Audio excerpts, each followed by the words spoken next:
marami nagre-request nito. I would like to give you some inputs and information about working probably in two different institutions. So probably you might thinking, is it better to work in the hospital or a nursing home here in Switzerland?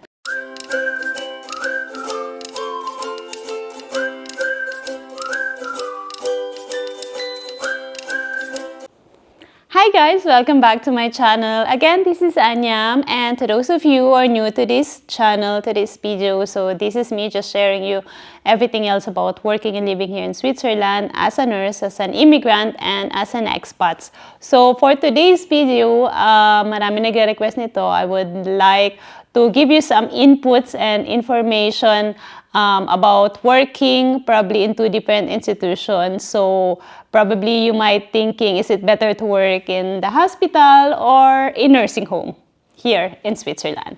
So right now I am working as a travel nurse. So I have worked in different hospital institutions and also nursing homes.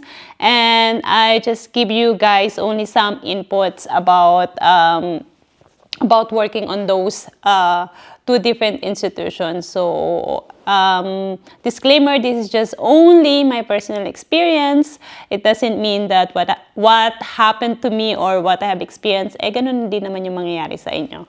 So it's just only sharing and giving you the details, what I have encountered during working on that two different institution. So let's do some four inputs about that. So let's do the workload, the salary, the benefits, and professional growth or personal growth. So let's start with the workload. So if you work in the hospital here in Switzerland, so the workload is different from working in a nursing home, of course. So you probably get 4 to 5 patients yourself in morning shift, and then afternoon shift probably maximum is 6 patients, and the night shift, of course, is it depends kung dalawa kayong night shift, so hati kayo sa floor. But if you're only one and one assistant, so you're gonna be in charge of the whole. So for the hospital workload, of course, your main duty as a nurse. So nurse here in Switzerland, they called it Diplomierte Pflegefachfrau, HF. So if you're a Krankenschwester, Gesundheits- und Krankenpflegerin in Germany, or nurse in the Philippines, so they called it here Diplomierte Pflegefachfrau, HF. So your main duties, of course, is the medications, the doctor's visit, and documentations and procedures that the patients need to do. So about washing your patients, so you don't do that often anymore, because there are assistant nurses, or there are FAGE that they will do that for you, so that you are able to concentrate on your main duties, especially your medications, procedures, and documentations, and your doctor's visit. So that's your main priority. So the workload physically is not actually that hard, because as I was said, you don't need to do washing patients anymore, and also mobilizing patients. There are also physiotherapies in the floor or at the floor. So kung during your duties nandun sila, you can call them, and then they will mobilize the patient and they will help you. But of course, it's case-to-case basis. So kapag syempre bedridden naman yung patient mo, mahirap, or you're in neurology department, or you're in geriatric department, wherein you need 2 people to mobilize patient. Of course, syempre dapat tutulong ka and nandun ka. But change of beddings, for example, you don't need to do that anymore. There are people who do that things for you, or there are also assistants at doing that.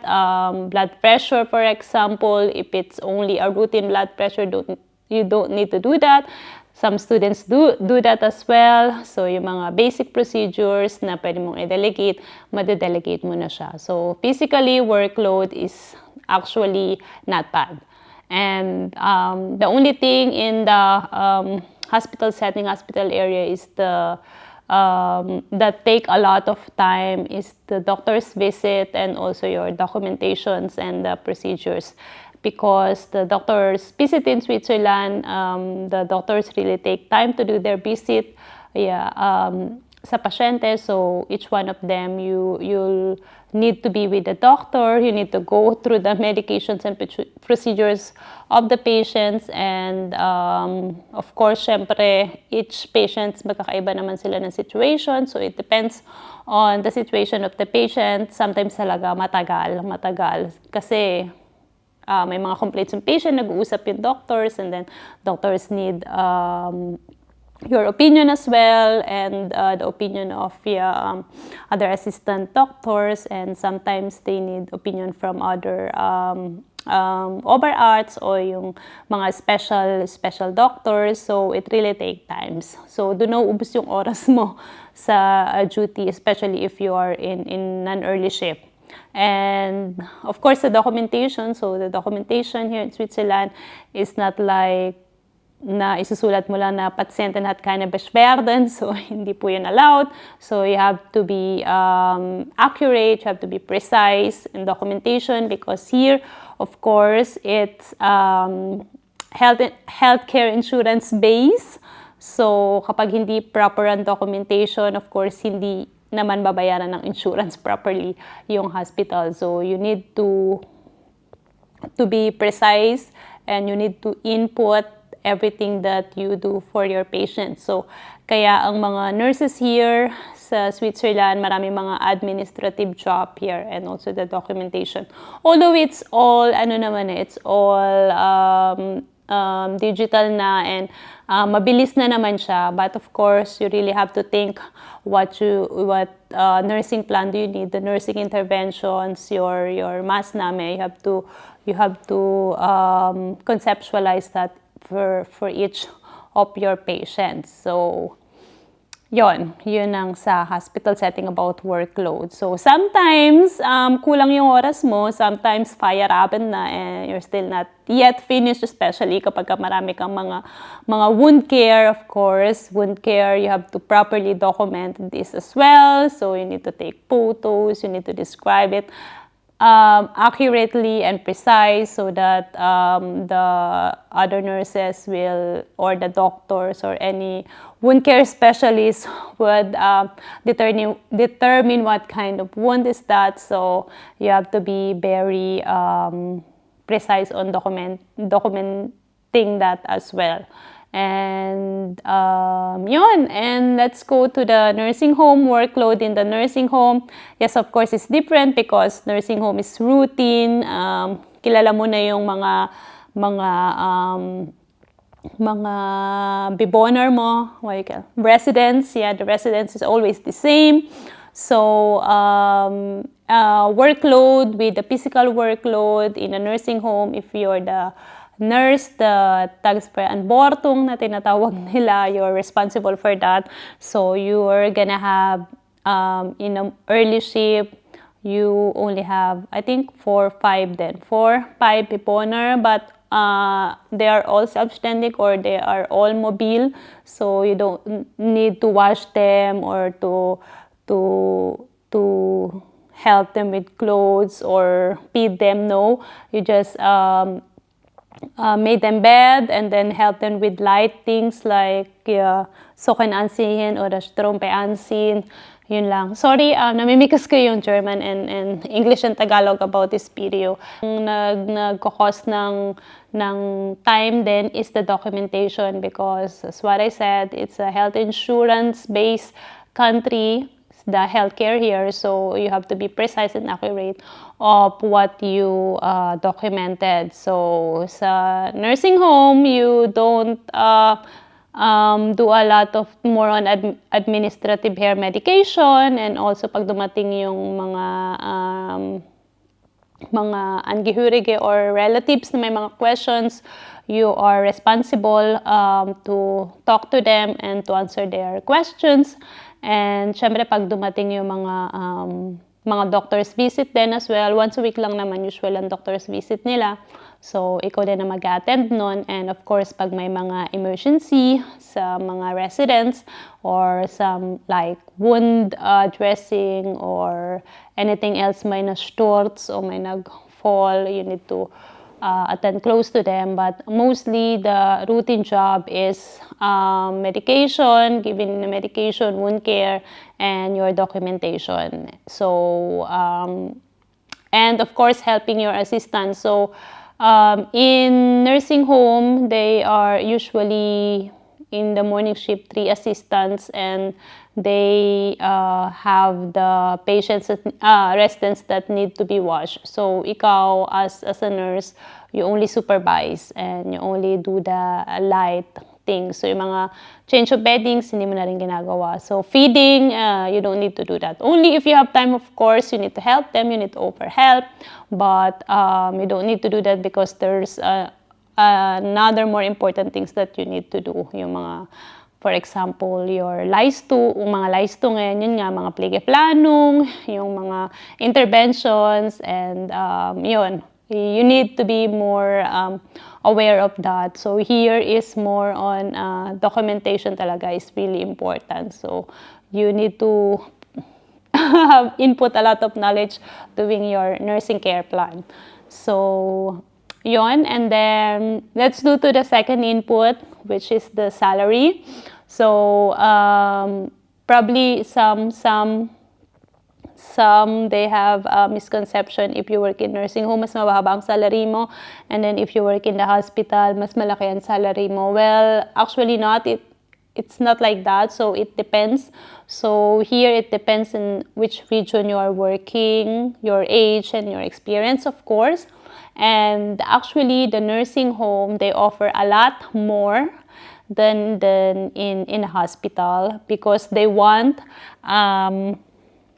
healthcare professional to stay with them. That's why they offer a little bit higher. And of course, in a nursing home, especially yung mga private own nursing home, yung mga privat, you can actually handle or you can negotiate with your salary with them, which in the hospital, especially government hospital, they already have the tariff.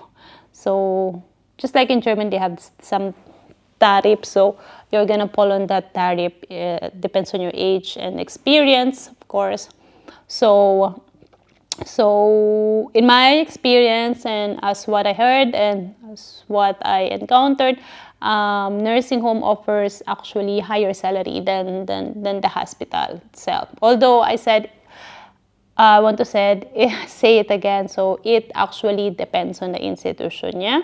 So yon, benefits, actually the benefits is actually almost the same.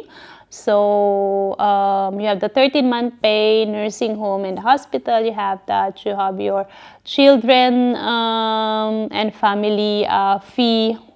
For example, you have like mobility benefits. So again, it depends on the institution, but most likely, parang in general, yun yung mga kasama sa magiging benefits mo.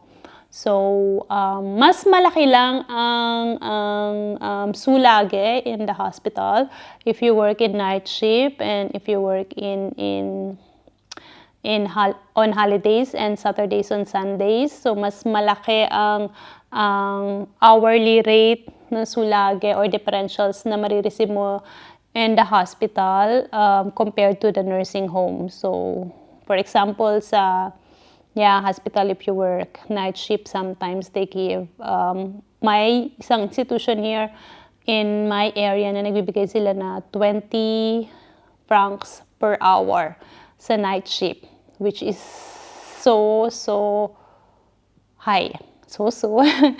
Parang German yun. Yeah, which is really so which is a good differentials. So yun, and salary terms, yeah, it's actually almost benefits is actually almost the same. So let's go to the professional growth or personal growth. Yeah. So I think in the hospital you have more options, of course, especially if you are working in a government hospitals in a big institution. They offering more Ausbildung, Weiterbildungen, maraming mga options that you can take, and you can do your masters, you can do different specialties in nursing industry, so they can offer a lot. So in the nursing home naman, meron din namang mga ino-offer, but of course, since mas smaller institution siya, medyo limited lang, and you have to wait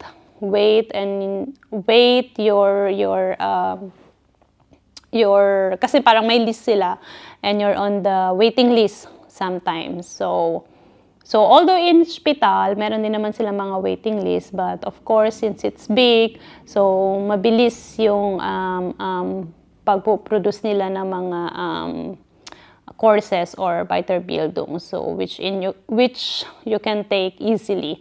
Unlike in nursing home, of course, you have to wait if they're offering that or not, or you need to ask them to go to them and ask them if they can support you if you want to do that, and thus. Yes.